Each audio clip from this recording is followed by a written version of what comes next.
Infelizmente não chegamos na última, não. Na verdade, né, a gente está um pouquinho atrasado, né?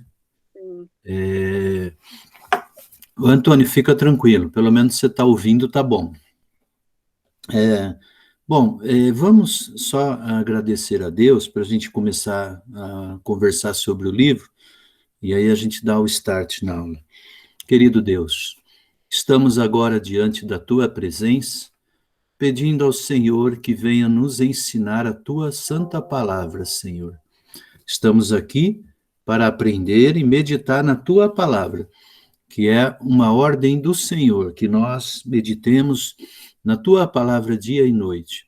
Por isso, Deus, venha falar conosco, venha nos mostrar, nos dar sabedoria do céu, para que possamos crescer em conhecimento na Tua palavra. Eu te peço, Pai querido, em nome do Senhor Jesus. Amém. Amém? Amém. Bom, então vamos fazer um resumão. A gente está estudando, então, a história da igreja, e a história da igreja ela é fundamental porque uma vez que nós conhecemos a história, a gente não repete os mesmos erros. E a gente começou a estudar a história, na verdade, da igreja, desde o nascimento da igreja. Quando que a gente pode dizer que a igreja nasceu? Bom, podemos dizer que a igreja nasceu quando o Senhor Jesus foi para o céu e deixou a responsabilidade de levar o evangelho para todos os cantos da terra. Você sabe que até então nem o evangelho ainda havia sido escrito, Paulo ainda não tinha escrito as suas cartas, quando Jesus foi para o céu, nem Paulo tinha ainda se convertido, mas a igreja começou ali no Pentecostes. E a igreja ali em Pentecostes começou a crescer. E como que a igreja funcionava ali no Pentecoste? A igreja funcionava através do ensino que Jesus tinha passado para os discípulos, aquilo que Jesus havia pregado. Mas isso tudo estava na mente das pessoas, na memória, porque não tinha nada escrito. Então, os discípulos tinham que lembrar de tudo que Jesus falou, como que Jesus pregou, e eles tinham que pregar a mesma coisa, né? Depois veio os escritos, os evangelistas, vem Paulo, vem a fundação das igrejas, vem as cartas de Paulo. Isso foi até mais ou menos o ano lá 200, 100, até o ano 100, João morreu lá com 100 anos, né? Então, obviamente, os escritos de João foi depois do ano 100, se ele morreu aos 100 anos. E aí depois, então, veio a canonização, os livros, a formação, aquela questão toda. E aí começa a igreja dos discípulos dos discípulos, né? Os discípulos dos discípulos começam a pregar. E a gente foi, na unidade 1 do nosso livro, sempre é bom dar uma olhada na página 5, que tem o resumo. Então, nós vimos na página 5 aí, o cenário do nascimento da igreja, a igreja e o contexto religioso judaico, o apóstolo Paulo e a igreja gentílica, o crescimento da igreja com missões paulinas, as perseguições imperiais, os grandes imperadores perseguindo a igreja. Nós vimos também um relato bacana de como morreram os apóstolos, né? Todos martirizados, e vimos os pais da igreja. Lembra-se que pais da igreja, por quê? Porque foram os homens de Deus que formaram ali as doutrinas bíblicas, eles separaram aquilo que era considerado a Bíblia hoje, né? O sagrado hoje.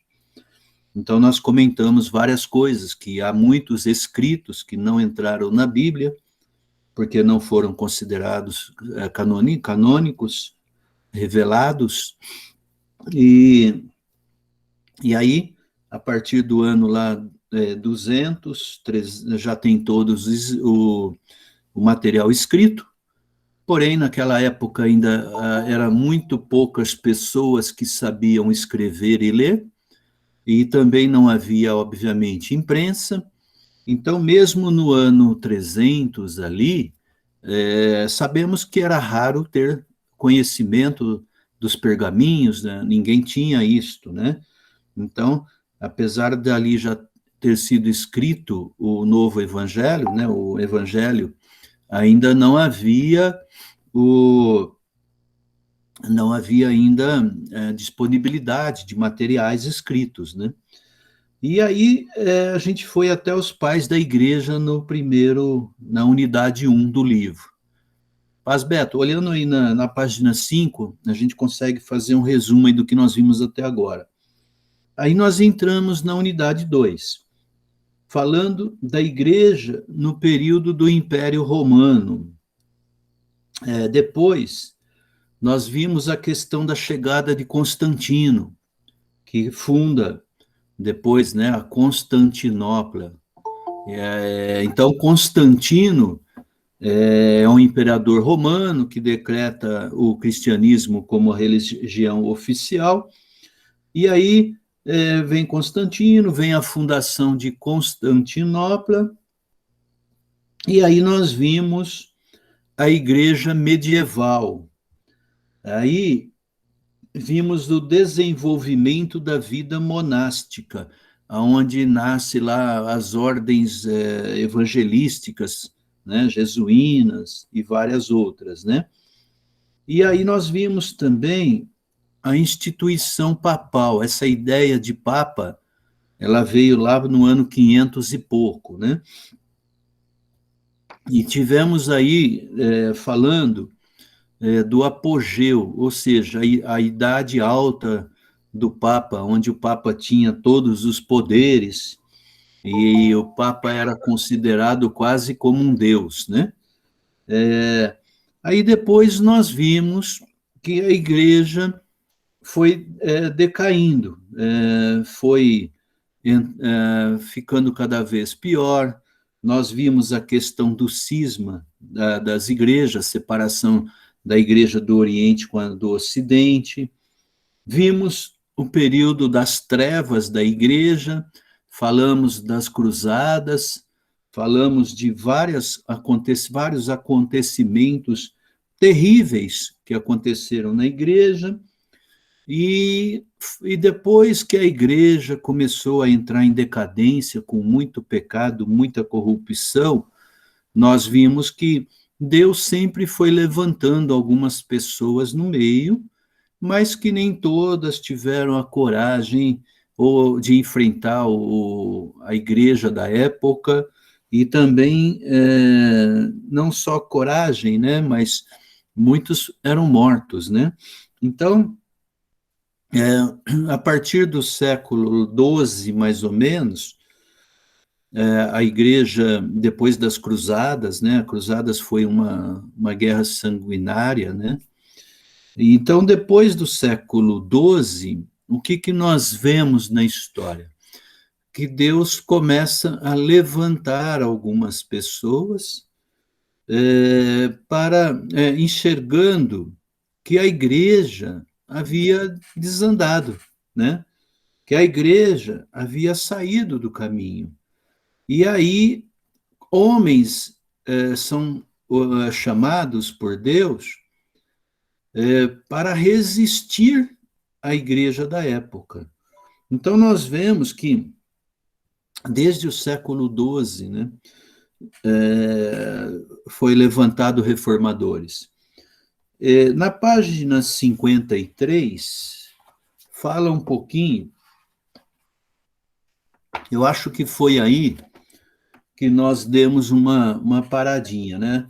Na página 52, ele fala lá em cima um pouquinho, né? Fala ainda das cruzadas, tal, e depois ele fala início da reforma religiosa. Ele fala John Wycliffe, né? E John Hus, são dois homens de Deus aí que começaram, mas ainda antes deles alguns homens já começaram a fazer essa pré-reforma, ou reforma religiosa.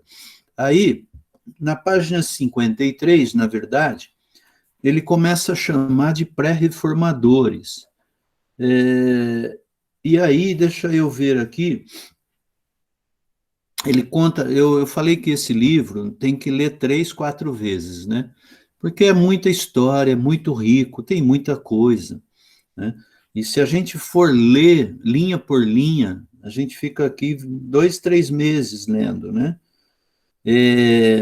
Aí nos pré-reformadores ele conta aí da questão da igreja como estava na época e começa a falar de alguns reformadores. Deixa eu ver se na página 54.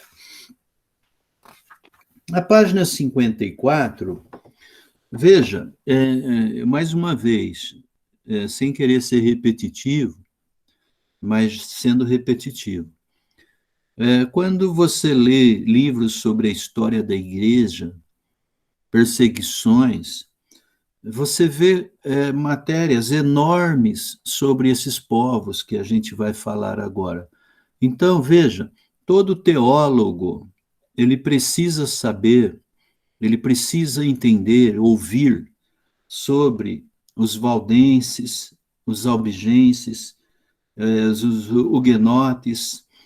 Isso daí são povos cristãos que foram exterminados por causa de perseguição religiosa. Então, ele fala dos albigenses, puritanos, entre aspas. Olha, veja então, quando a gente fala da reforma, é errado pensar só em Martinho Lutero. Muito antes de Martinho Lutero, já começou um povo buscar a Deus de forma correta, voltar ao Evangelho. Então você vê aí na página 54 que ele fala dos puritanos, os albigenses. Os puritanos, eles surgiram em 1170, no sul da França. E veja como que eles eram. Eles rejeitavam a autoridade da tradição, distribuíam o Novo Testamento e opunham-se às doutrinas romanas do purgatório. Então, veja, em 1170, esses puritanos já começaram a falar, gente, esse negócio de purgatório está errado, isso não existe. A adoração de imagens da Igreja Católica é pecado, é idolatria, isso nesse povo. E fora, assim, o cabidal de emprego e de corrupção dos sacerdotes, né?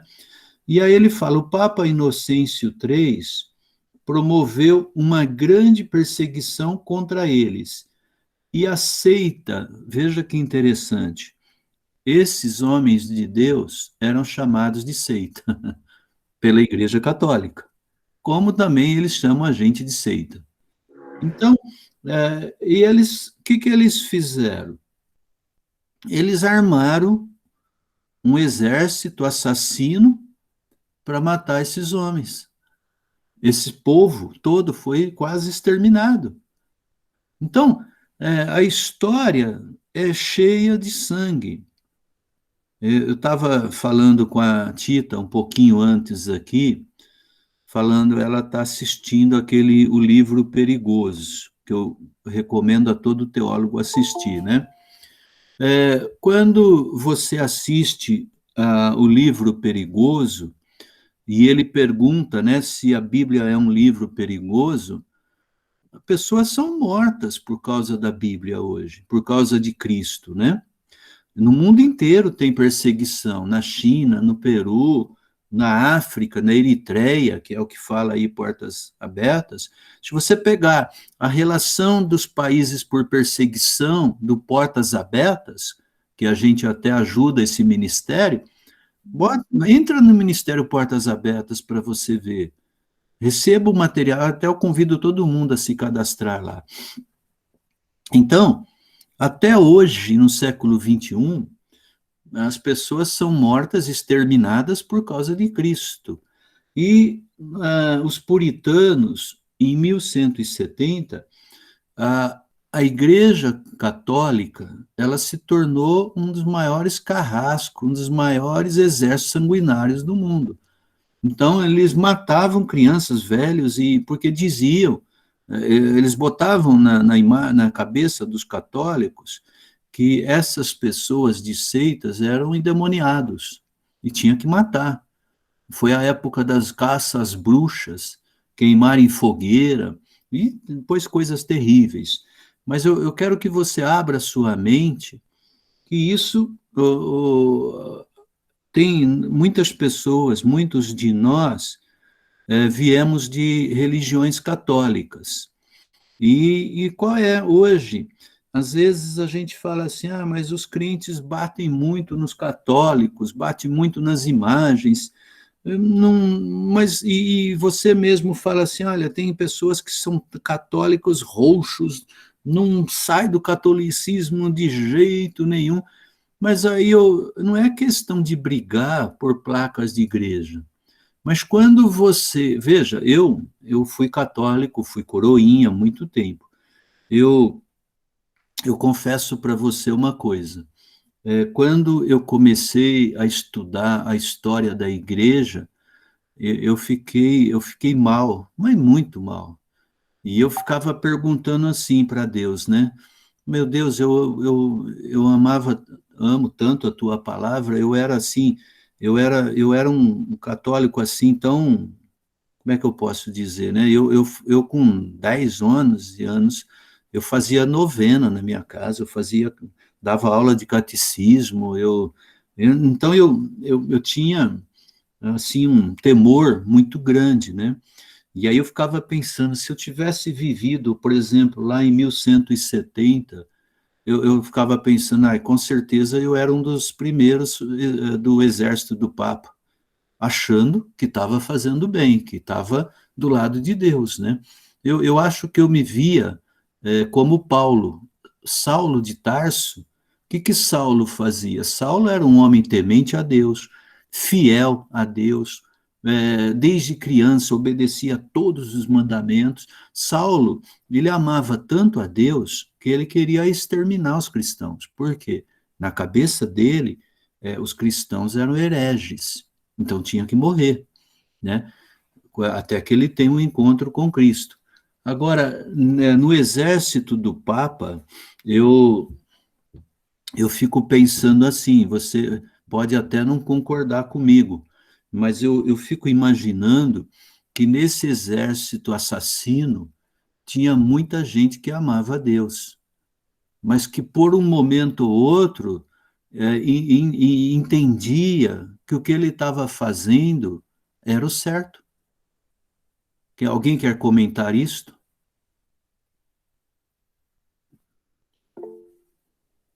Pode falar, Tita. Eu acho também, pastor, porque não tinha entendimento, né, da palavra. E eles Porque a pessoa, quando a pessoa é cega e ela defende aquilo com tanta verdade, para ela, eu acredito que ela acredita que aquilo é a verdade e é o certo. não conhecem a Porque. palavra, né? Oi? Não conhece a palavra, não lê a É, Bíblia, exatamente. e assim, porque quando tem o entendimento, aí a pessoa, obviamente, ela não fica, né? Mas, porque a gente está falando aqui de um exército enorme, a gente não está falando de uma pessoa. É, e como eu vivi dentro da Igreja Católica, eu não sei se os irmãos viveram, mas quando eu vivia, o que era ensinado para nós, né? Que o Papa era como um Deus mesmo. Então, se a igreja excomungasse alguém, era inferno direto. Isso para nós era muito claro. Então, jamais você podia questionar a autoridade de um padre, de um papa. Então, esse temor, essa coisa, para nós era verdade. Antes de você falar, Roberto, eu fico pensando assim, né? Vai na Índia, por exemplo, você pega aqueles sacerdotes e alguns religiosos, pô, eles acreditam tanto que a vaca é um deus, e eles acreditam naquele sistema de casta deles, de sistema de que o corpo é mau, que eles ficam igual uma múmia, viva, ali às vezes sem comer, perfurando o corpo. Então, eu posso até dizer, de repente, é isso que o Roberto vai falar, que é uma mente diabólica, mas é uma coisa tão forte que prende a pessoa e é muito perigoso isso. Mas pode falar, Roberto, pode expor a sua opinião. Então, pastor, é mais ou menos nesse sentido, porque salvo as exceções nem sempre a regra se aplica a tudo e a todos, sempre para toda regra existem as exceções, mas essas pessoas, desde dos exemplos que o senhor citou de Paulo, a questão do catolicismo, muitas coisas que a gente vê hoje, vamos dar como exemplo os TJs, ah, e várias outras heresias, outras coisas que às vezes a gente vê dentro da igreja evangélica, muitas vezes as pessoas que acometem, elas estão acreditando que aquilo é verdade, elas estão acreditando que aquilo é o certo. Não só dentro da igreja evangélica, a situação ela é tão, vamos falar assim, essa questão de crença, essa questão de fé em algo, ela é tão forte que se a gente for lá para o Oriente Médio, a gente tem pessoas que acreditam que devem se matar em nome da fé. Então é muito sério isso. Por isso da importância de conhecer a fundo a palavra e defender a verdade da palavra. Porque coisas que às vezes num primeiro momento parecem pequenos desvios, lá na frente ela pode gerar abertura para desvios tão grandes que levam a pessoa a acreditar numa mentira que depois não pode ser desfeita. A crença daquela pessoa acaba ficando fundada numa mentira. Um exemplo bem prático do que a gente está falando é o catolicismo. Hoje em dia, muitos e muitos católicos, se você tentar explicar a questão de que Jesus é o único caminho, que somente Deus tem o poder para realizar, e isso diretamente confronta a questão dos santos, eles jamais vão aceitar. Eles preferem ah, negar a fé, negar que Deus, só de Deus é o poder, do que rejeitar e parar de adorar os santos, e enfim. Dentro desse contexto é muito complicado essa parte do crer, porque se a gente acredita que uma mentira é verdade, depois fica mais difícil ainda de convencer. É mais fácil, é mais difícil você convencer uma pessoa de que ela está sendo enganada do que de fazê-la enxergar a verdade do princípio básico, do saindo do zero. Isso cai muito no que eu defendo, nas coisas que às vezes eu até entro em alguns debates e tudo, porque se a gente inicia uma fé de forma errada, isso pode gerar abertura, pode dar abertura para que o fundamento dessa fé ele seja feito em coisas equivocadas. E depois, se você tentar mexer em alguma coisa, a fé pode ruir. Ok. E aí, só para fechar, cai aquilo que a gente já conversou em algumas aulas anteriores aí, que aí fica aquela pergunta. Seria matar uma fé se a fé está errada? Então, tentar corrigir uma pessoa que crê em alguma coisa errada é a única saída, é a única solução. A verdade, ela sempre é verdade, não há duas verdades, é uma só. E a gente sempre tem que defender a verdade. O que às vezes ocorre é assim: há algumas verdades na Bíblia que são pétreas, são rochas, são verdades incontestáveis. As verdades incontestáveis, a gente deve sim bater forte. E há algumas coisas na Bíblia que a própria Bíblia fala, olha, isso aí não adianta você discutir, né? Eu sei, tem que analisar caso a caso, não vamos generalizar, né? Mas às vezes se discute por bebida ou por comida, né? E Paulo fala, não discuta por comida e por bebida, né? Algumas coisas que a Bíblia fala assim, olha, se isso vai escandalizar teu irmão, não faça, não faça, independente se é errado, se é certo, né? Nem, Paulo diz, né, tudo é lícito, mas nem tudo convém, né? Então, há questões e questões, e de como a gente falar, mas a verdade é a verdade sempre, eu acho que isso é incontestável, né? Agora, Pode falar, Beto. Você que levantou a mão? Acho que Não, não. deixa para lá. Não, pode ficar à vontade, viu?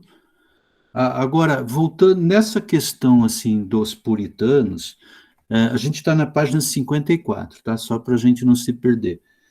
Os albigenses e os puritanos, quando se você puder depois fazer uma pesquisa no Google ou nos livros, procure lá, os puritanos. Você vai ver mais coisas sobre eles. Qual que era a ideia dos puritanos, né? A ideia deles era assim, gente, olha, é como Noé. O mundo estava em pecado, Deus falou assim, ó, vamos destruir tudo e fazer novo, porque achando que fazendo novo ia ficar tudo certinho. Aí a gente vê na história que não foi assim com Noé, né? E os puritanos, eles pensaram assim, gente, está tudo contaminado, vamos voltar para a origem. E aí eles tentaram voltar, assim, até viver isolados, longe da civilização, quase exagerando, os essênios, né? E tentaram uma vida pura, por isso que eles foram chamados puritanos. Mas a gente vê que mesmo lá dentro depois houve alguns erros, alguns abusos, tal, né? Talvez por isso também houve brechas de serem depois chamados de seitas, né? Mas na verdade os puritanos eles nasceram com a ideia certa, a ideia de vamos dizer refinar, de voltar à essência. Só que depois também tiveram erros, mas não justifica a igreja ter massacrado eles, né? Aí depois vem a história dos valdenses, é outra história enorme, apareceram também em 1170 com Pedro Valdo, que lia, explicava e distribuía as escrituras, as quais contrariavam os costumes. Olha que interessante. Então, ele distribuía as escrituras, mas cabe uma pergunta, né? Como que ele fazia essas escrituras, né? Será que eram copistas? Porque ainda não tinha imprensa, né? Mas está aqui que ele distribuía as escrituras, né? E aí, óbvio, quando você pega a escritura, contrariava a doutrina dos católicos romanos. E olha o que diz: foram cruelmente perseguidos e expulsos da França.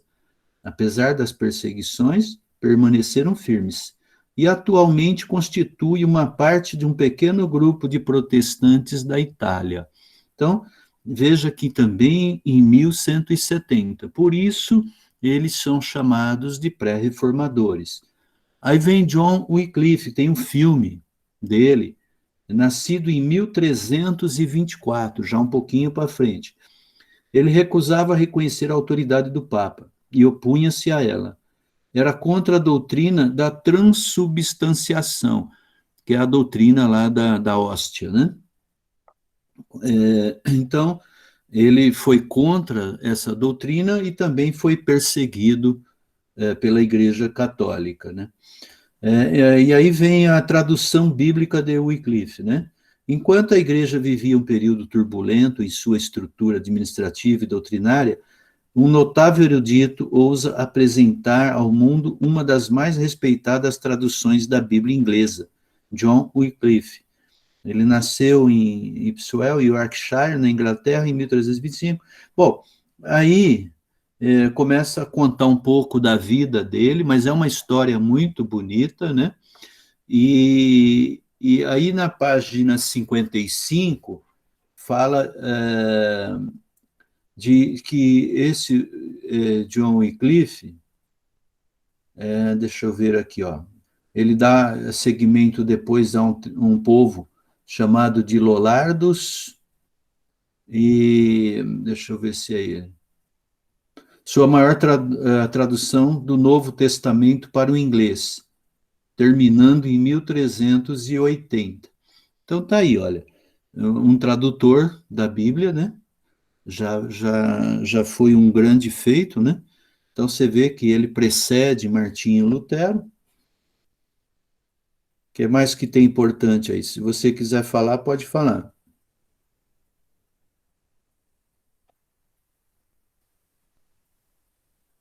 Ele pedia a reformação da igreja, e ele pedia o fim do celibato, ele pedia o fim da utilização da água benta, ele pedia para a igreja parar de rezar para os mortos,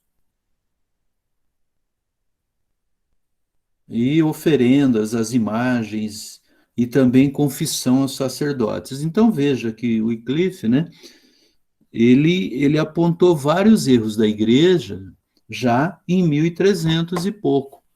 Então ele foi realmente, ele confrontou a igreja católica. Aí, na página 56, conta um pouquinho da morte dele, né?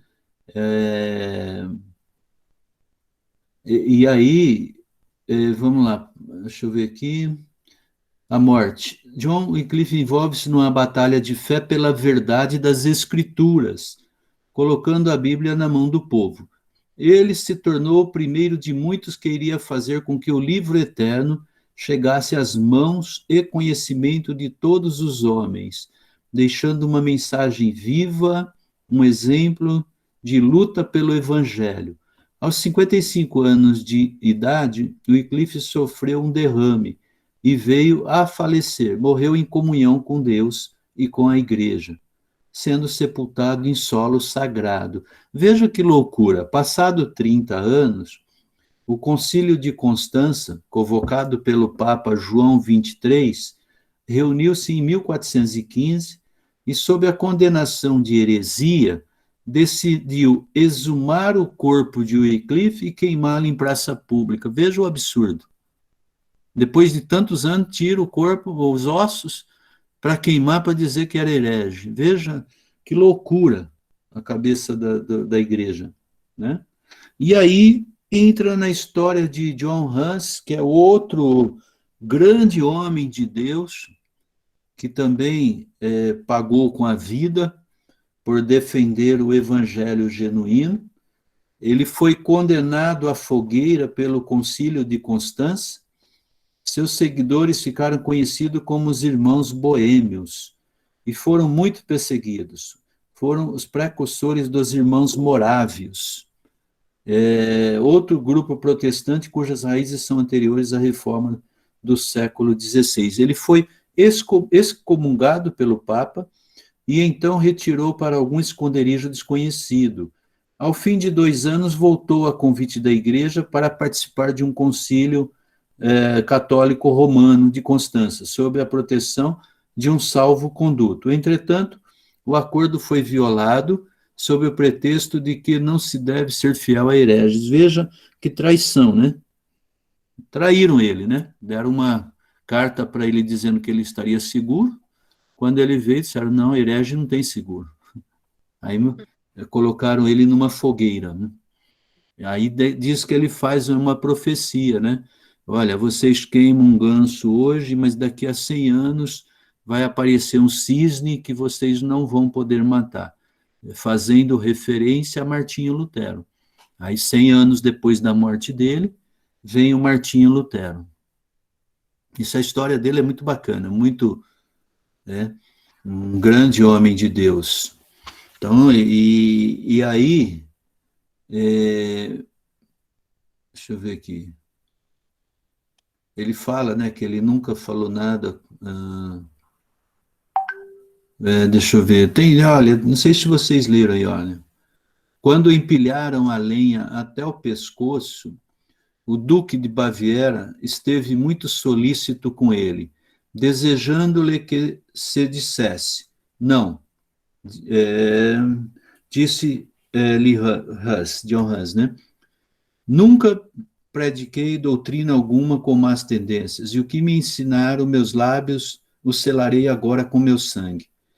Depois disse ao Goz: vai assar um ganso, sendo que Hus significa ganso na língua boêmia. Porém, dentro de um século te encontrarás com um cisne que não poderás nem assar, nem cozer. Então, veja, mesmo diante da fogueira, né, olha ele desafiando a igreja, né, falando essas palavras. Então, é uma história maravilhosa, né, de muita coragem, de muita fé, de muita determinação, né, mesmo diante de uma fogueira. Aí depois ele fala de Savonarola, outro grande homem. Aí já Pastor, Oi, pois não, Beto? deixa eu só. Eu estava esperando antes do senhor ir mais um. Tá. Quando o senhor comentou da morte de Wycliffe, Uhum. na verdade não foi nem da morte, do que fizeram com ele depois que exumaram o corpo dele para poder queimar em praça pública. Uhum. Isso foi lá em 1415. Certo. Mas a Igreja Católica ela já tinha atos terríveis tanto quanto que lá no em 800 e deixa eu ver certo o ano que eu não lembro de cabeça, mas foi entre 800 e 900, eles exumaram, eles arrancaram um papa, aqui ó, em 897, eles exumaram o Papa Formoso para fazer um julgamento depois de morto e fizeram toda uma cerimônia, inclusive colocaram as vestes sacerdotais no cadáver, que já estava, já, eu acho que há 7 meses, enfim, morto, para poder fazer isso. É conhecido como Sínodos de Horrenda. É um episódio bem complicado que mostra como a Igreja Católica ela já era extrema, ela já era, não tem nem palavra para falar, para dizer o que parece isso, mas desde sempre. É verdade. Ela foi caminhando cada vez mais para a escuridão, né? Aconteceram, é verdade, aconteceu muitas atrocidades nesse período. A própria Cruzadas, né, começou em acho que em 900 e alguma coisa, 1000, mas ela realmente já vinha degringolando bastante aí. Então imagina para para o Papa desenterrar o corpo de outro Papa e fazer essas atrocidades, imagino que eles não faziam com os meros fiéis. Verdade. É uma coisa assim inexplicável, né? Só é uma coisa diabólica. Algumas coisas que aconteceram na humanidade, né? Você fica pensando, né? O pecado não tem limite, né? Quando nós estudarmos lá as armas as ferramentas que a igreja criou para torturar os protestantes, né? É uma coisa assim que só o diabo pode fazer. O homem acho que não tem condições de fazer tanta maldade, né? E assim, a maldade, ela não tem limites, né? Quando um homem é usado por Satanás, ele não tem limite. Você vê coisas, fala, como é que um ser humano pode fazer coisas assim, né? É uma coisa que não tem explicação. E o pior é que eles faziam com o pretexto de estar sendo feito em nome de Deus, né? Hoje a gente assusta quando vê os islâmicos fazendo, né? Mas o duro é pensar que cristão fez isso, né, cara? Exato. É Não, triste, mas vamos lá então, Jerônimo. realmente é uma coisa assim, sabe? Foge da razão humana.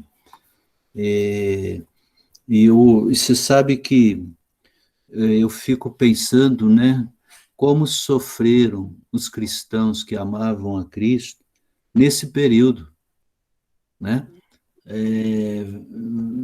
Você vê o nome de Deus sendo usado nessas atrocidades, né? Quantos pais de famílias não devem ter sido espancados, moças estupradas até pelos religiosos. Então, é uma coisa assim que não é animal, não dá, não dá. Quando você E o, estuda, você não consegue entender. e o pior é que a gente cai naquilo que comentamos lá atrás. Infelizmente, muitas pessoas, por estarem convencidos de uma falsa verdade, continuavam seguindo, né? É, Continuavam seguindo, porque a gente não pode falar que todos que seguiam a Igreja Católica eram ruins, vou usar só essa palavra para não ficar pesado, ruins como esses líderes, como essas pessoas que promoviam essas atrocidades. Com eu, certeza, muita gente boa, muita gente inocente também acreditava e também os seguiam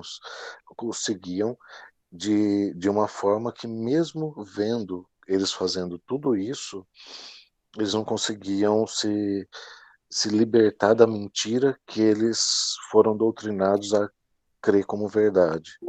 eu acho que a pessoa prefere crer não, deve ser engano da minha cabeça, sabe? Não é possível, não. Esses homens são bons, sacerdotes, né? Põe a roupa, tudo. Eu acho que é uma maldade tão forte, né? Que vou dar um exemplo chulo aqui. A gente tá gravado, mas é só nós, né? Pode falar aqui, né? Às vezes você fala assim, né? Rapaz, o Lula é um cara bom, né? Você fica Tá pensando ali, repreendido, pastor. eu acho que ele não fez tudo aquilo, não, porque é um trabalhador, um homem simples. Aí você não quer acreditar, mas você fala, não, não fez isso, não. Alguém, Mas, alguém. mas sabe o que acontece, pastor?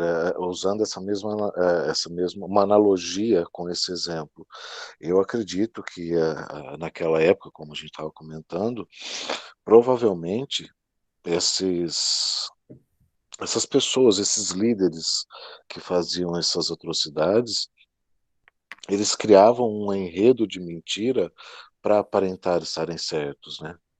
Como a gente vê até hoje, a gente vê até hoje, se a gente nenhuma nenhuma seita ou nenhuma igreja, nenhum líder que pregue uma heresia faz isso sem ter uma história por trás, uma narrativa por trás que tente passar que aquilo seja correto. É, a Bíblia fala que o diabo se transforma em anjo de luz, né? Para enganar as pessoas, né? Então, realmente, tem coisas assim que. É por isso que eu acho. Oi, Giovanni, Deus abençoe, querido. É por isso que eu acho assim, né? É fundamental para o teólogo, para o cristão, estudar a história da igreja. Porque mesmo católicos, TJ, qualquer tipo de seita ou de religião, até o hindu, e tal, eu fico pensando assim, Roberto, se a pessoa, o ser humano, por mais que ele esteja numa seita, se ele analisar a história da humanidade ou da igreja sem preconceito, ele vai ver umas coisas que ele vai falar, não, peraí, tá tudo errado, não vou ficar nisso, não. Mas é, você falou de um homem-bomba, né? O homem lá, o Islã. Por que um Islã, um cara inteligente, não consegue enxergar essas coisas, que aquilo é errado? Explodir bomba nos outros, inocentes. Por que você não pega lá o pessoal do Hamas e vê que, ou dos dois lados, às vezes, gente, esse extremismo não é de Deus. Por que você não consegue convencer, né? Então, é uma coisa, um TJ, quando você, às vezes você pensa assim, pô, só a gente está certo? Quer dizer, nós é que estamos certos, está todo mundo errado? Não é essa a questão. da gente se colocar acima deles. Mas a história é história. Você pode até duvidar da história que eu estou contando para você. Falar, não, pastor, você está falando uma história, mas é do seu jeito. Tá bom, mas então vai lá no Google, vai nos outros canais e veja a história. Não, a história por exemplo, um católico, né? Ele vai falar assim, não, o senhor está falando essa história porque o senhor é protestante. Então, essa é a versão dos protestantes. Ok, eu até entendo, se ele falar que a gente está puxando sardinha para a gente. Mas por que não vai atrás de outra? Tem outras fontes? Tem. Tem a fonte da história? Tem. Tem a fonte secular? Tem. E o que aconteceu? É mentira? Nós? O que está aqui é mentira? Não, gente. Não é mentira. Não, de forma alguma. Nesse contexto, só para fechar a minha participação aqui, entra o que Jesus falou, que eu acredito, a gente ouve-se muito falar da passagem onde ele deixou claro que conheceis a verdade e a verdade vos libertará. E é claro que nisso ele estava falando de conhecer a palavra de Deus, estava falando de conhecer ele, o Senhor Jesus propriamente, mas ele não estava restrito a isso, mas na verdade como um todo, né? A Sim. verdade da história, a verdade sobre as igrejas, as religiões, as pessoas, enfim, é a verdade no seu contexto mais abrangente. É Você o que eu falar de entendo nessa passagem. você falar de Jesus, né? Se você vê o sacrifício, a morte de Jesus, é uma loucura. Pô, mataram ele porque ele falou que ia destruir o templo em 3 dias e reconstruir o templo. Veja as acusações que levaram lá no tribunal. E detalhe, foram os servos de Deus que mataram ele, não Pois foram é. nem os ímpios. Então se você for olhar, a história se repete, né? Não tem a história do Barrabás e Jesus? Não está repetindo hoje, sem querer falar em política? Perfeito. Sem querer falar em política? Então você vê que os erros são os mesmos. Por isso que eu falo, a pessoa que não lê, não conhece a história, a pessoa não lê a Bíblia, misericórdia, como é que você vai libertar a pessoa, né? Mas aí, então vamos continuar um pouquinho. Na página 57, aí ele fala de outro homem de Deus, Jerônimo Savonarola. Aí já está um pouquinho mais longe, ó. 1452, veja, ele foi um monge dominicano em Florença. A grande catedral enchia-se de multidões ansiosas, não só de ouvi-lo, mas também para obedecer os seus ensinos.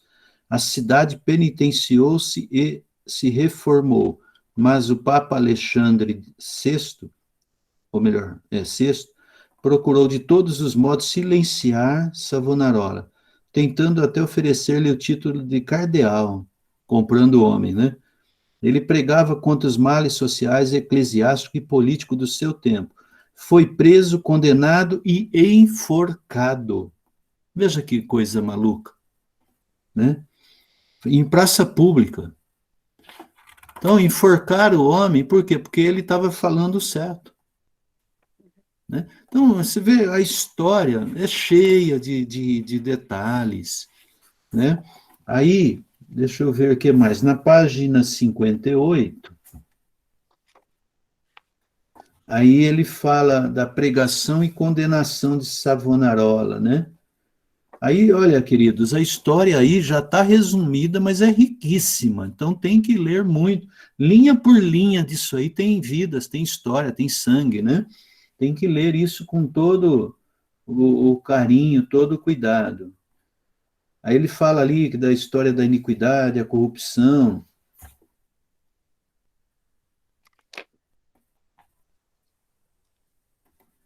Aí, bom, aí conta um pouco da vida dele, né?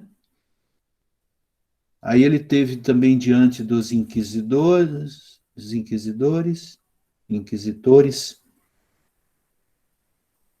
que mais?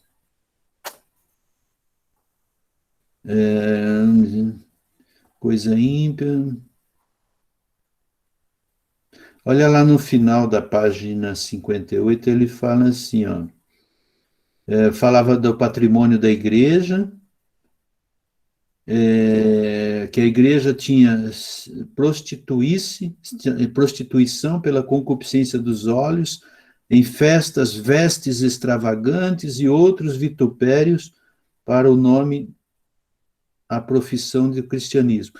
Ou seja, ele denunciava tudo o que acontecia dentro do Vaticano, né? Aí tá, deixa eu ver aqui o martírio dele. No mesmo lugar que Johannes morreu, Savonarola cantou vários hinos em louvor e gratidão a Jesus. Olha que coisa forte. Na página 59, lá em cima. E ajoelhado, fez uma oração fervorosa, abraçado à estaca. Segundo os historiadores cristãos, vendo a lenha ser acesa, suas últimas frases foram: vinde aqui, acendei o fogo diante da minha cara. Se eu tiver tido medo das chamas, não teria vindo a este lugar.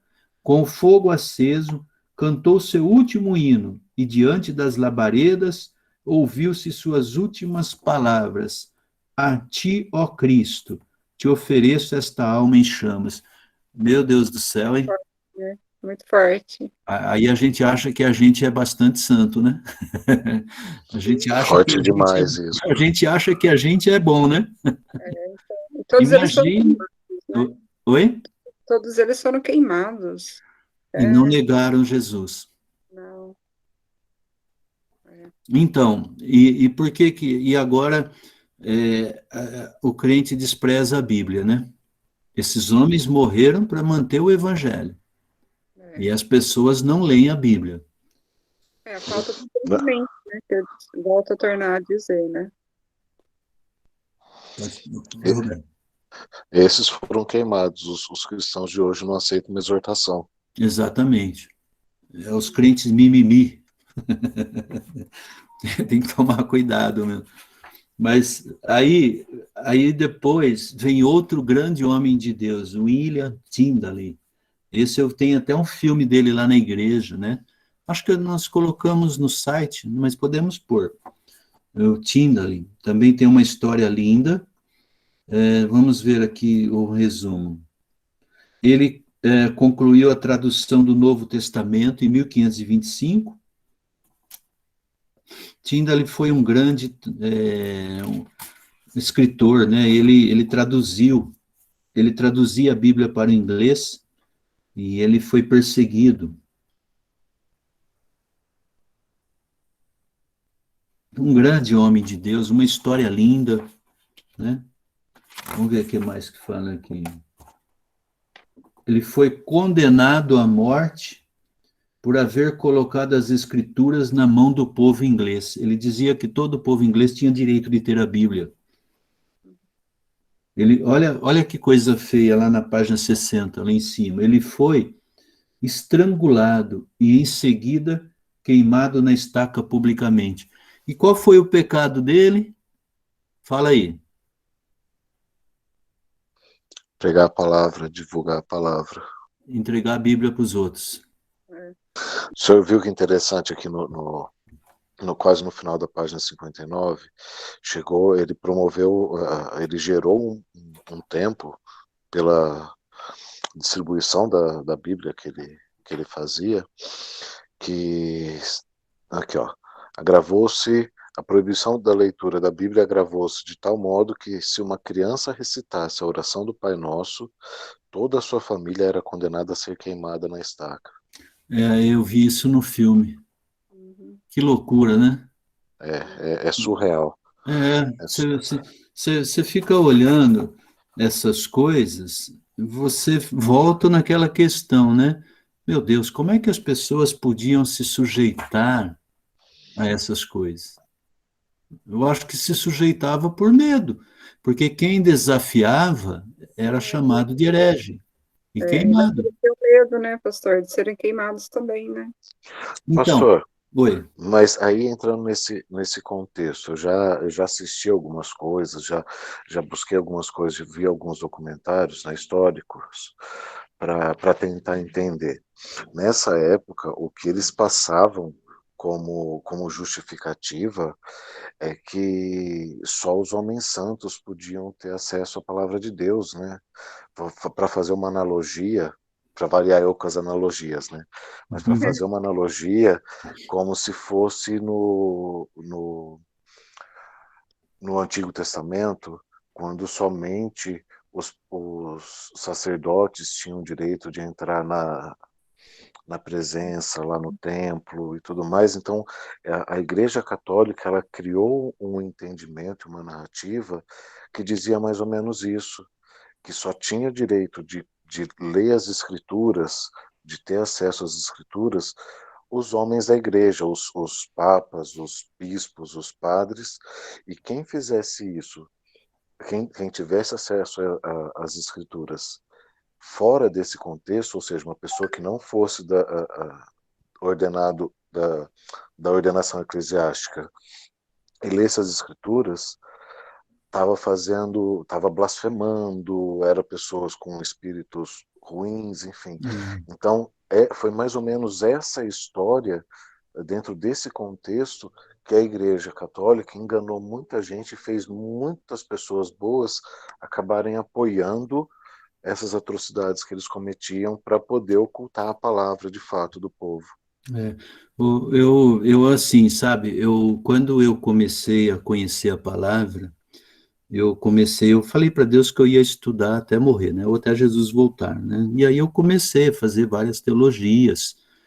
Eu sou péssimo em ler, sabe, tem pessoas que pegam um livro para ler e leem em 2, 3 dias, eu pego um livrinho, demora um ano, eu sou péssimo para isso.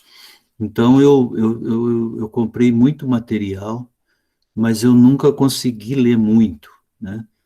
Obviamente, nos cursos de teologia eu tinha que ler até por causa da prova, né? Então é uma força a gente, né? Mas quando eu comecei a estudar a história da igreja, e eu estudei 4 teologias básicas, duas completas e 2 básicas, né? E todas elas passam, assim, pela história da igreja, que é um assunto que está em toda a teologia, né? E cada teologia traz de uma forma, traz tópicos diferentes, é bacana isso. Se você pegar lá na igreja mesmo, tem a da Uniaselv, tem a da Assembleia de Deus ETAD, que nós ganhamos do sobrinho, tem vários, né, da Bethesda, que é muito bom, tem do Instituto Cristão de Pesquisa, que nós fizemos aqui, a Manu já fez também. Então tem muita coisa, e muitos detalhes, né? E quando eu comecei a estudar essa questão da história da Igreja Católica, eu, eu, eu, eu comecei a enxergar, eu fiquei tão enojado, né, que eu pensava assim, se eu ficar na Igreja Católica, eu sou um traidor. Porque como que eu vou ficar numa igreja desse que fez isso na história? Se esta igreja católica viesse a público pedir perdão, olha, gente, nós tivemos uma idade negra, nós fizemos tudo errado, mas nós voltamos para o caminho de Deus. Glória a Deus. Mas você já viu algum católico, algum papa, algum bispo reconhecer essas coisas? Eles escondem como se isso nunca tivesse existido. Até porque, se eles publicarem isto como Igreja Católica, eu acho que não fica um dentro da Igreja Católica. Mas uma hora que você conhece essas coisas, você vai pôr seu dízimo num lugar desse? Jamais, jamais faria isto. Então, o que eu penso é que o católico, e não só católico, como muitos evangélicos, né, não conhece a história da igreja. Ô, pastor, já que a gente está falando da Igreja Católica e de enxergar, enfim, deles virem a público, a gente cai no que a gente falou agora há pouco de conhecer a verdade, né? Às vezes a própria ação do líder é difícil entender. Os católicos verem o Papa, vou dar um exemplo menos pior, vamos falar assim, se intrometer, se pronunciar, se manifestar acerca do incêndio da Amazônia, mas não se manifestar acerca das próprias igrejas queimando. É um absurdo. Sejam os incêndios que a gente teve na Europa, sejam as igrejas que estão sendo incendiadas na China, na África, por causa da perseguição, Uhum. enfim, e ele não se manifestar. É um absurdo, um absurdo. Não tem jeito, não tem como. Então, às vezes, né, quando eu era recém-convertido ainda, né, tem alguns padres que a gente até acha bom, bacana, de repente a gente até tem assim um carinho por algum padre, né? Mas quando você pensa assim, mas se ele é padre, é estudado, conhece toda a história e continua lá, então também não tem muita coisa boa para passar, não, né? Porque uma coisa é você errar, todos nós erramos, né? Mas o que a Bíblia diz? Olha, reconhece o erro, pede perdão e segue um caminho novo, né? Mas quando não há essa limpeza, a coisa fica complicada. Pois não, Beto? Mas aí não entraria naquilo que a gente comentou já de acreditar no engano, de É. seguir um engano como se fosse a coisa certa, Então, que quer queira, mas quer não, para os católicos, vamos supor um padre. O padre ele passa anos no seminário, ele estuda a palavra de Deus também, porém, eles é incutido na cabeça deles, desde cedo, o valor das encíclicas papais, a autoridade praticamente celestial que um papa tem. São mentiras que são incutidas na cabeça deles como verdade. e, e, Então, e, às vezes é difícil a gente entender até que ponto eles não enxergam a verdade porque eles não querem, ou eles não enxergam a verdade porque eles não conseguem. e aquele Abemos Papa lá, você acredita naquela fumacinha lá que é de Deus? Não tem nada a Política, ver, né? política, Não, pastor, política. Por que que aquele papa que foi agora antes, ele renunciou é, ao papado? Ele ficou ali uns, acho que nem sei quantos anos ele ficou, nem sei qual que era o nome dele, o mas enfim. alemão, E Heistinger. então, por que o senhor acha que ele renunciou? E Então, infelizmente o papado ele envolve, desde sempre, ele envolve situação política e econômica, né? Não tem nada a ver nossa, com religião. olha, quando você começa a estudar, igual a Manuela colocou ali, né? Quando a gente começa a ver isso, a gente sente uma dor muito grande dentro da gente, como cristãos, né? Porque a gente vê o que é feito com o evangelho do Senhor, um evangelho puro, né?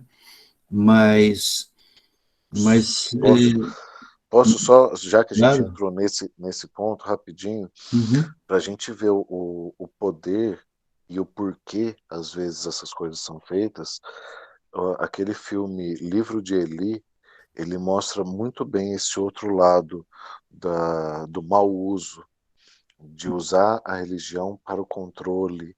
Enfim, é muito interessante. É um filme também que não é um filme, eu acredito que não seja um filme gospel, enfim, não é um filme evangélico em si, mas ele aborda a palavra de Deus de uma forma, com uma visão muito, muito realista do poder que ela tem.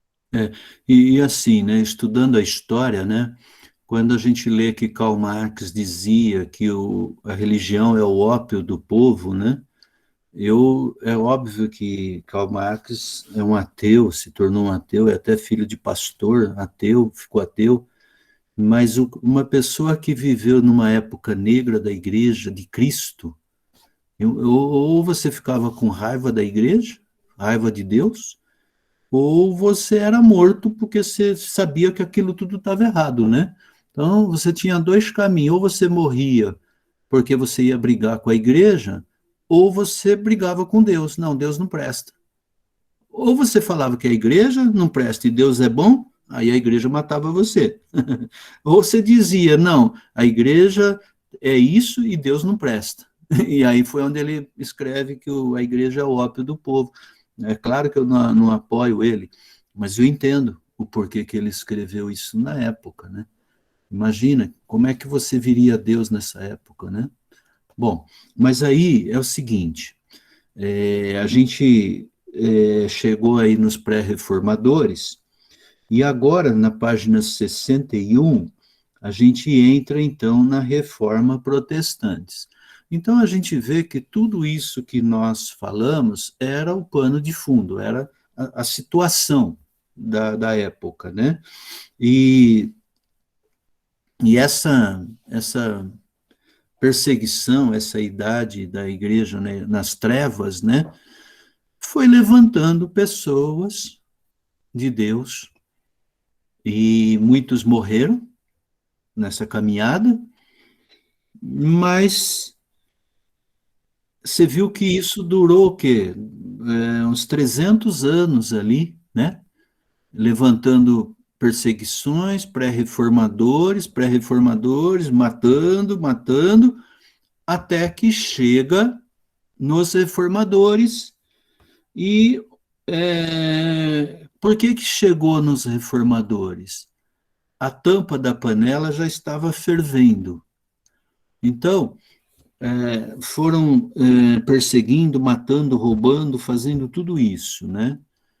Só que o pecado foi aumentando, aumentando. Chegou uma hora, igual eu falei lá na classe, que a igreja ela estava sendo odiada por todo mundo, não apenas pelos cristãos, homens de Deus, mas também pela sociedade, pela ciência, pelos empresários.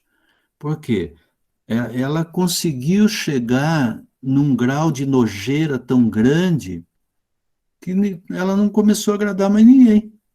Uma igreja corrupta, pegava dinheiro, matava pessoas, tomava propriedades, matava papa, matava sacerdotes, explorava o trabalhador, explorava os ricos, podia chegar em qualquer fazendeiro, ou em qualquer empresário, ou em qualquer família, e falar, você tem demônio, vamos matar ele na fogueira. Podia matar. Então, isso tudo foi chegando no auge, né? Então, quando acontece a reforma protestante, a coisa já estava num turbilhão, né? E aí, guardadas as proporções, quando você olha no mundo hoje, o que você vê? Olha, quem que poderia imaginar em pedofilia? Oh, coisa nojenta, né? Feminicídio, corrupção, drogas, fome no mundo, revolta da natureza. A coisa vai chegando numa hora que está tudo dominado, né? Ou tudo contaminado. Mas o que acontece? A Bíblia fala que Jesus ele veio como é que é a palavra, né? Em Gálatas, acho que é Gálatas, na plenitude dos tempos. A hora que estava tudo pronto, Jesus veio. Eu acho que Jesus está voltando, está tudo pronto. Mas também estava tudo pronto para acontecer a reforma protestante. Então, na página 61, ele começa falando de Martinho Lutero. Aí vai sim gastar um bom tempinho aqui em Martinho Lutero, porque conta toda a história, né? Dali para frente, é um outro período. Ali nasce as igrejas protestantes, que chega até hoje no nosso meio. Bom, a reforma, a gente tem aí o capítulo, a terceira unidade, ela tem um bocado de história aí. A gente fechou a unidade 2. Agora, o que nós vamos fazer? Sábado que vem, a gente vai tentar matar essa unidade 3, porque a gente já está atrasado. Aí, no outro sábado, a gente mata a unidade 4, que é um pouco mais tranquila. Mas a unidade 3, ela tem bastante informações. Bastante. Então, agora, o que nós precisamos? Nós precisamos ler, né? Inclusive, eu nem marquei aqui ainda as coisas principais. Essa é a minha tarefa dessa semana. Porque se nós formos pegar agora aqui, a gente vai ter que ler linha por linha aqui para poder frisar o que é importante aqui, né? Mas eu acho que com esse contexto que nós falamos, essas discussões que nós fizemos aqui, eu acho que a gente já tem um embasamento aí para começar a estudar a unidade 3. Então, eu abro para quem mais quiser falar alguma coisa, e eu sempre falo assim, né? Nós temos que perguntar sempre o porquê que esta matéria é importante para mim, para você. Como cristão, como teólogo, teóloga, por que é importante você conhecer a história da igreja? Poderia responder simplesmente, para não cometer os mesmos erros no futuro. Para você pensar assim, se grandes homens de Deus, igrejas, tiveram tantos erros, o que impede de hoje ter erro nas igrejas? O que impede? Nada. Por isso que nós temos que vigiar e orar. E ler a palavra de Deus constantemente, todo dia. É o que eu falo. Imagine se toda a igreja tivesse estudando teologia. Talvez você diga assim, pastor, mas tem pessoas que não podem estudar, não, porque se estudar, descamba. Será que tem? Quero ouvir vocês. Sim ou não? Eu acho que tem, pastor. Tem. Eu acho que sim. Tem pessoas que não suportam, Tita. Eu acredito. Não sei se eu estou errada, mas eu acredito, sim. Quem mais acha que sim? Vai dar bastante discussão. Né? Hein, Roberto? O que você acha? Eu também acho que pode descambar, porque o entendimento acerca de Deus, ele não vem da força do homem, né? Ele pode estudar o quanto ele quiser. Se o Espírito Santo e o próprio Deus não quiser se revelar, não quiser revelar a verdade, é mais fácil ele chegar à loucura do que ele chegar ao conhecimento. Ou perder a fé, né? Uhum. A Sei se é Pâmela também acha que sim. Então, mas perder a fé, pastor, se for uma pessoa que realmente tenha fé, uma fé genuína, que realmente ame a Deus, como Deus nos ordena na Escritura, como Jesus nos deixou a mensagem, aí não tem como o Espírito não se revelar. Geralmente, essa parte de não conseguir conhecer a Deus, enfim, de acabar se perdendo no meio do estudo, ela está muito mais ligada à falta de fé pré-existente do que a capacidade humana. Então é difícil a gente falar que uma pessoa vai perder a fé por estudar. O Roberto, o Antônio acha que sim também, a Pâmela e a Manuela colocou assim, também acho que sim, até porque tem pessoas que ainda acham que Jesus nasceu em Belém do Pará. Misericórdia, Manuela. Mas agora, assim, né? A irmã Cida, boa noite, querida. Esqueci que você está quietinha. Mas, sabe, vamos pensar um pouquinho agora. Me deu uma curiosidade aqui, né? Eu, eu, eu sei que no nosso meio, Deus tem um tratamento com cada um de nós, né? Deus tem um particular com cada um de nós.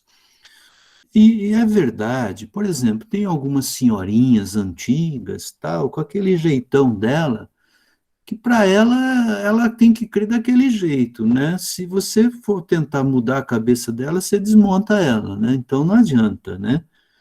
Então eu sei que, eu não sei, eu estou pensando aqui, né? Viajando. Eu não sei, Deus dá a capacidade para nós, cada um, é assim, para uns ele dá mais, para outro ele dá menos, mas Deus cobra de nós segundo a nossa capacidade. Talvez nesse sentido, às vezes eu tenho sido um pouco chato de achar que todo mundo deveria estudar a palavra de Deus. Talvez. Talvez, porque se fica pensando assim, né? É complicado, né? É complicado, né, Roberto? Você achar que tem pessoas que não podem saber, né? Tem pessoas que não devem. Vai cair no que a Igreja Católica defendia, né? Que não, o crente não pode ler a Bíblia, senão ele vai ficar louco, né? E vai contra o que o próprio Jesus deixou para a gente. Se Jesus falou da boca dele que a gente precisa conhecer a verdade, como que nós vamos contrariar isso? É, o próprio Deus disse, né? Medita na minha palavra dia e noite, come a palavra, estuda a palavra, né? Então, mas talvez, mas assim, né? A palavra não pode deixar a pessoa louca, né? Ô, pastor, o que eu acredito, o que eu penso acerca disso daí é que num primeiro momento, a pessoa que tem uma fé genuína e talvez ainda não conheça toda a verdade, conforme ela vai tendo acesso à verdade, ela pode ser impactada, ela pode num primeiro momento ficar meio assustado, enfim, ela pode ficar balançada num primeiro momento.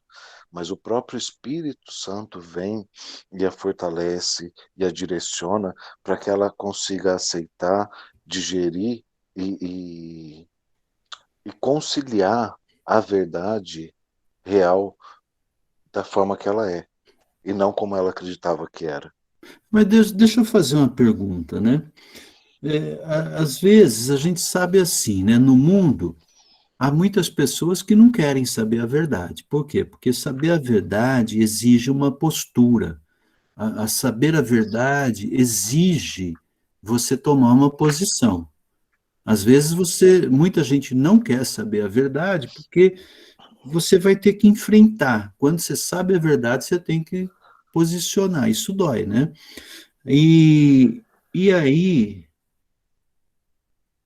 às vezes, por exemplo, eu falo muito na igreja assim, né? Não existe cristianismo sem santidade. Não adianta. Se a pessoa não quiser ser santa, ela não tem parte com Deus. Né? Ah, agora você levantou a mão, né, Manu? Vamos ouvir a Manu, então, tá quietinha aí. Pode falar, Manu, só abrir o microfone aí. Tá vermelhinho ainda, viu? Aí, agora sim. Baruque dormiu, dá para eu falar. Ai, que Pastor, bom.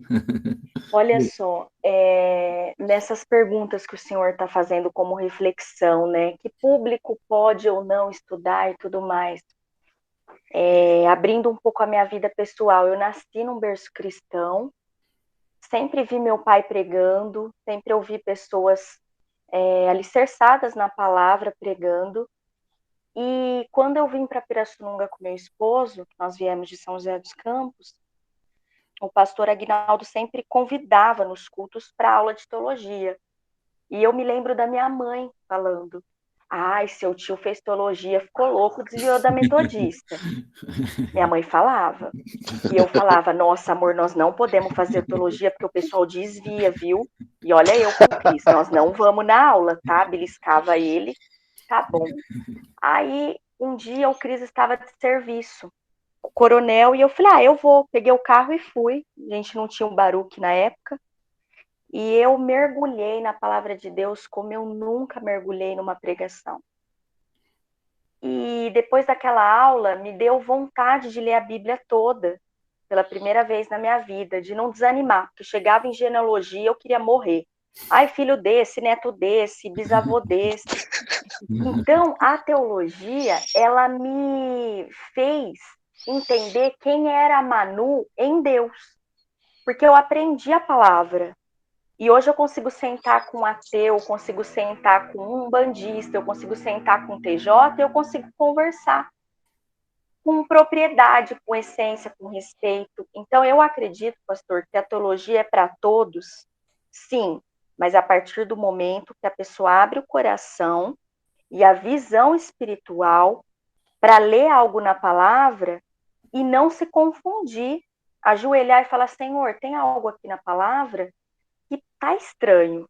E aí a gente entra na exegese da tradição épica, né, que eles viviam, porque faziam isso, os usos e costumes. Então eu acredito que se a pessoa tem sim sede, vontade, o Senhor Jesus, ele é o primeiro responsável e o primeiro interessado em sentar junto e falar: não, eu vou trazer uma sabedoria, o entendimento da palavra e você vai entender.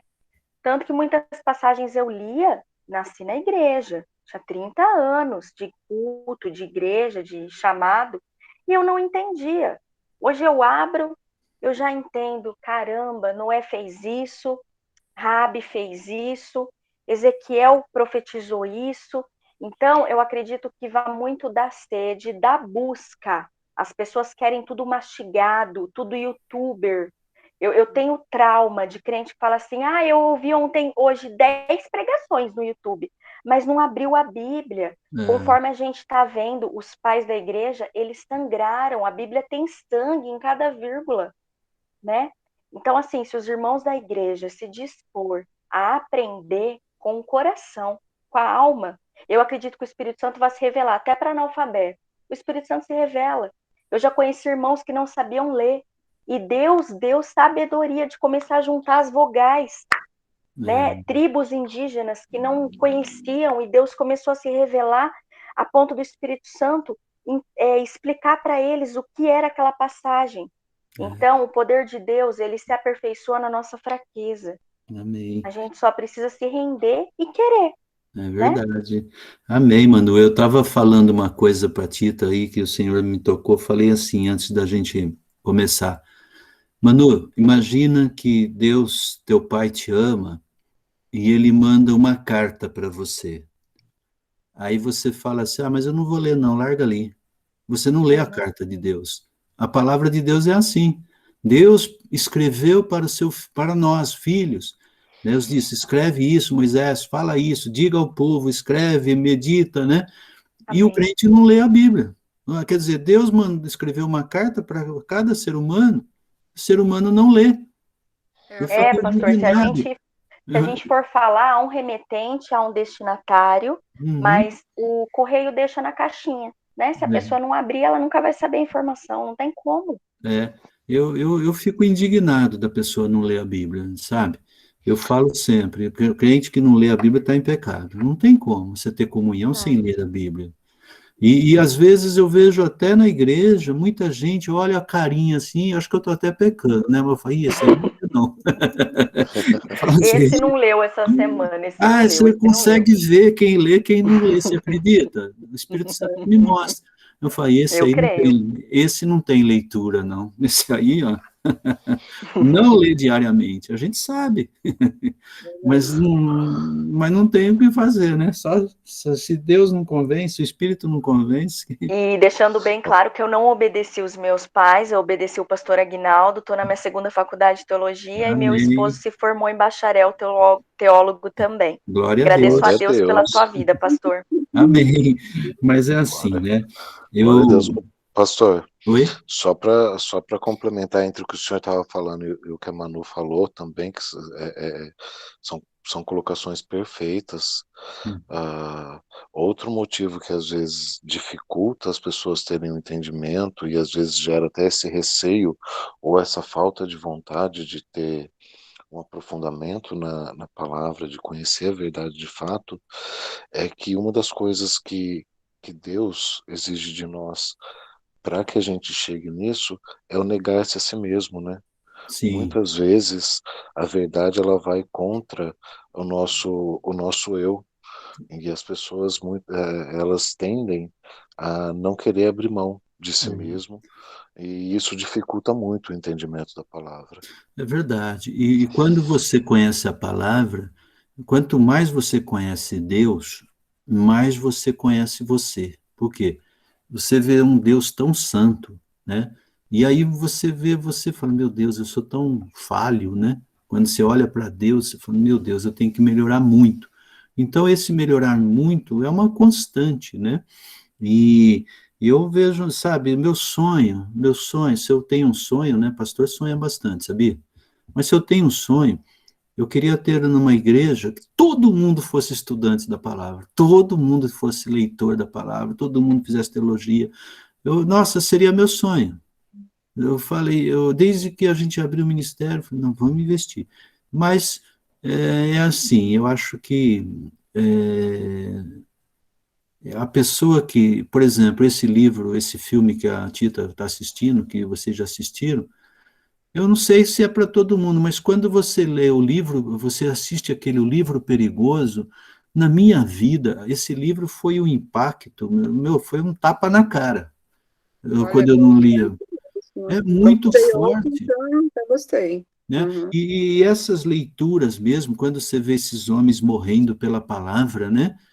Hoje ainda no mundo inteiro você vê contrabando de Bíblias, né? A gente ajuda de vez em quando o nosso amigo Paul lá na Índia pregando a palavra, e a gente vê a dificuldade dessas pessoas lá fora para ter uma Bíblia, né? Perseguição na China.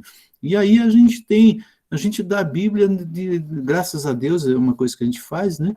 Mas a pessoa, olha, a gente comprou uma Bíblia de leitura em um ano para dar para as pessoas. O único compromisso que a gente quer é que a pessoa fala, eu vou ler, pastor.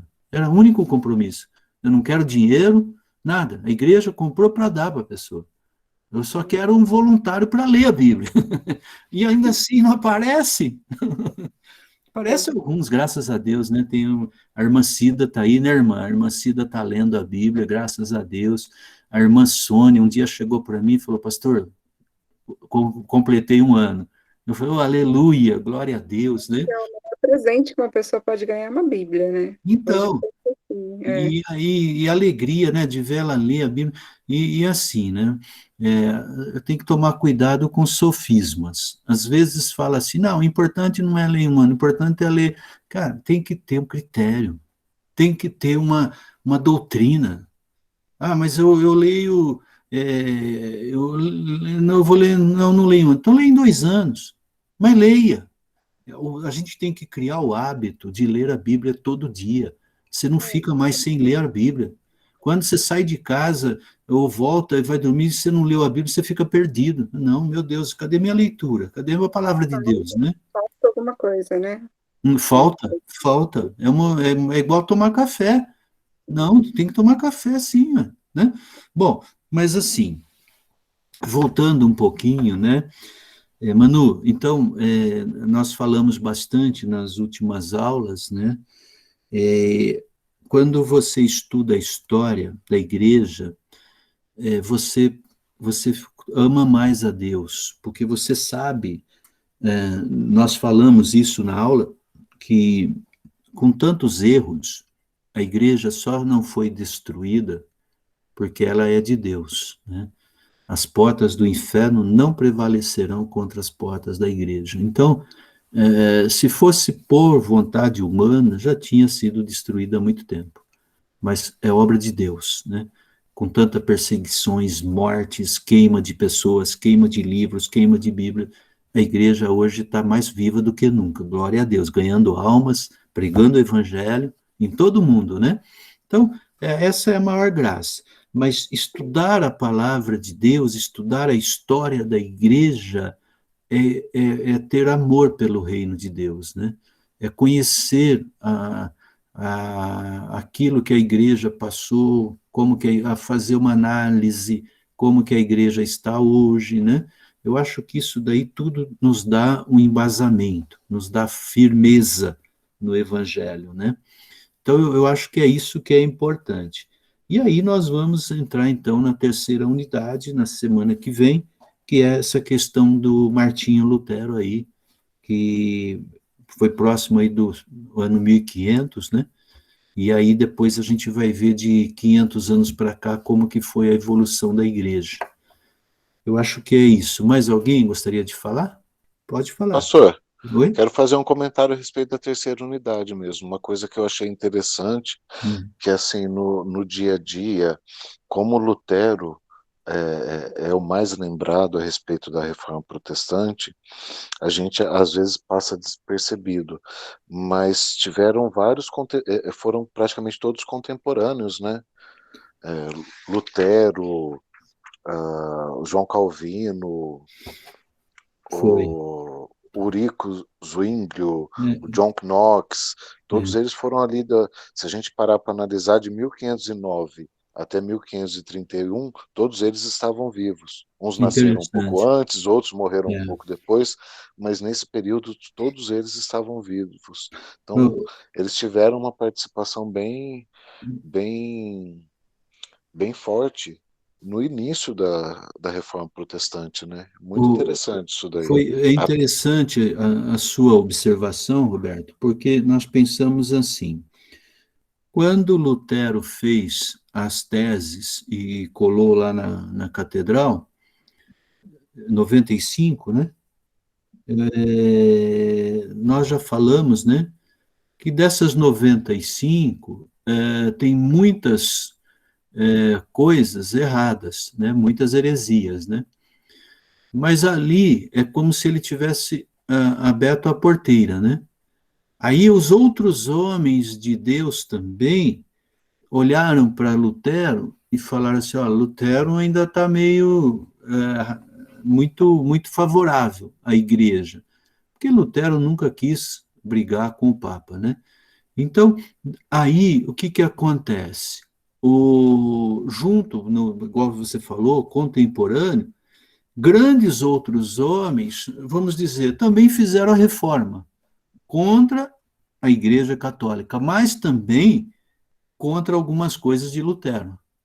Então, é como se cada um tivesse a sua reforma ali, né? Olha, o Lutero tem essa, mas olha, eu não concordo com o Lutero em alguma coisa, a nossa é essa, né? Que aí vem o Calvino, que você falou, né? Que tem uma outra linha, depois vem Armínio, né? E aí vem outros, né? O Calvino ainda veio lá em 509. Eu achei interessante, por exemplo, Ulrico Zwinglio, não sei se é assim a pronúncia, Certo. Lutero começou em 1483 a reforma, e esse Ulrico, em 84 também iniciou a reforma na Alemanha. E aí depois, já logo em 89, esse Guilherme Farel, enfim, foram bem concomitantes, foram bem paralelos os movimentos. É muito interessante esse movimento coordenado, não dá para saber até que ponto foi coordenado proposital pelo homem ou se foi propósito de Deus, mas foi o período onde começou todo esse movimento para poder derrubar essa hegemonia, as heresias, enfim, tudo que a gente sabe que acontecia na Igreja Católica. Uhum. Perfeito, Beto. Aí são, como você disse, contemporâneos, um pouco antes, um pouco depois, questões de datas ali, mas a reforma ela começou a explodir em vários lugares, né? Aí um foi para a Alemanha, outro foi para a França, outro foi para a Inglaterra, e aí a coisa abriu, e aí foi para vários cantos aí do mundo, todos eles, graças a Deus, foram importantes aí para a reforma protestante. Bom, queridos, eu acho que por hoje a gente já pode ir encerrando, e eu peço então a leitura aí do capítulo da terceira unidade, porque na verdade, Roberto, eu não li ainda tudo, tenho que marcar aqui, né? Até para poder pegar as partes mais importantes. Mas eu gostaria que vocês lessem bem para que no sábado a gente fechasse essa parte aqui, o capítulo, a terceira unidade. É um pouquinho complexo, bastante informações, mas é o período da reforma, basicamente, então acho que dá para a gente se ater aí às coisas mais importantes e a gente fechar essa parte. Ok? Mais alguém quer falar alguma coisa? Bom, queridos, então eu quero agradecer a Deus, agradecer a vida de cada um. Fiquei feliz, Manu, de você estar aí hoje com a gente. O Léo está aí também até agora. A irmã Cida está sempre, a Tita, a Pamela, o Antônio Barbosa também está constante, o Beto. Mas é assim, essas discussões é a coisa mais rica que tem, porque são tantas informações que às vezes a nossa cabeça fica assim, né? Fica pensando, nossa, parece que vai passando um filme, né? Mas é isso que enriquece. E agora, depois a gente vai ver essa reforma, também vai ser mais uma parte fantástica, assim, que vai nos ensinar muito, né? E só para finalizar, eu penso assim, eu agradeço a Deus por eu ter nascido nesse século. Porque no século que nós vivemos hoje, e no país que nós vivemos, a gente tem liberdade de adorar a Deus, a gente tem liberdade de ir na igreja, a gente tem o conhecimento do evangelho puro, e a gente tem uma igreja para frequentar, com liberdade de expressão, e lutando pelo evangelho que a gente acredita que é o genuíno. Olha que coisa boa. Então a gente tem, Deus nos deu a graça, né? E a oportunidade de sermos pregadores da verdadeira palavra com liberdade. Isso é muito bom. Glória a Deus. Né? Isso é muito bom. Essa bênção. Veja, você é livre, você tem liberdade, você tem a Bíblia, você pode pregar, você pode ir numa internet fazer um vídeo, pregar, você pode falar para seus familiares, você pode defender, nós temos a Bíblia, defender o evangelho genuíno, né? Então é uma graça muito grande mesmo, né? E ainda podemos buscar o batismo do Espírito Santo, ser cheio do Espírito. Então é muito bom, né? Mas, então, queridos, vamos orar agradecendo a Deus. Querido Deus, mais uma vez, obrigado, Senhor. Obrigado por esta aula, por cada aluno, cada aluna. Obrigado, Senhor, por estarmos aprendendo cada vez mais a Tua palavra. Ó Deus, quando nós olhamos a história de tanto sangue, de tanta decadência na Tua igreja, o Teu nome usado, Pai, de tantas formas erradas, mas o Senhor sempre levantando homens tementes e corajosos, Senhor.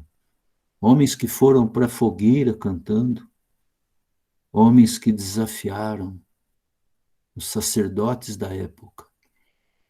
E a teu evangelho, protegido pelo Senhor, chegou até hoje, século 21. Mas ainda em vários países do mundo estão matando o teu servo, Senhor. Vários lugares do mundo há perseguição. Mas tua igreja continua firme, salvando, pregando o mesmo poder do Senhor. Por isso, meu Deus, eu quero te agradecer. Agradecer porque a tua igreja não fecha nunca. Agradecer porque a tua igreja, Pai, não é vencida jamais por Satanás. Agradecer porque em todas as épocas o Senhor levantou homens fiéis. Eu quero te agradecer, Deus, porque hoje no Brasil nós temos a liberdade de pregar a tua palavra. Mas eu aproveito também ao pedir ao Senhor que o teu Espírito Santo visite toda a igreja perseguida, Senhor. Onde houver um servo, uma serva agora, Pai, sofrendo a perseguição da tua palavra, que o teu Espírito Santo possa conduzir e proteger e dar paz, Senhor. Porque só o Senhor pode fazer isto. E que nós possamos crescer cada vez mais na tua palavra, valorizando a tua palavra, Senhor. Mostrando para a igreja que a tua palavra é tudo que nós temos de rico, de poderoso. E que a tua palavra é o que cura, liberta, que sara, é a lâmpada, é tudo, Pai. Tanto é que João capítulo 1, versículo 1 diz simplesmente isso, que o Senhor é a palavra é viva e a palavra é eterna.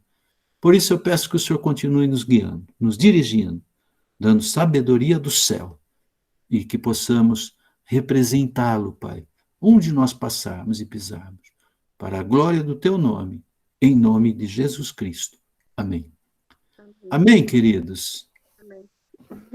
Glórias Amém. a Deus, Glória né? a Deus. Foi bênção, né? Bênção. Pastor, Oi, Léo. Pastor, agora eu vou preparar um chazinho da cidreira que eu peguei lá na igreja, aqui dentro.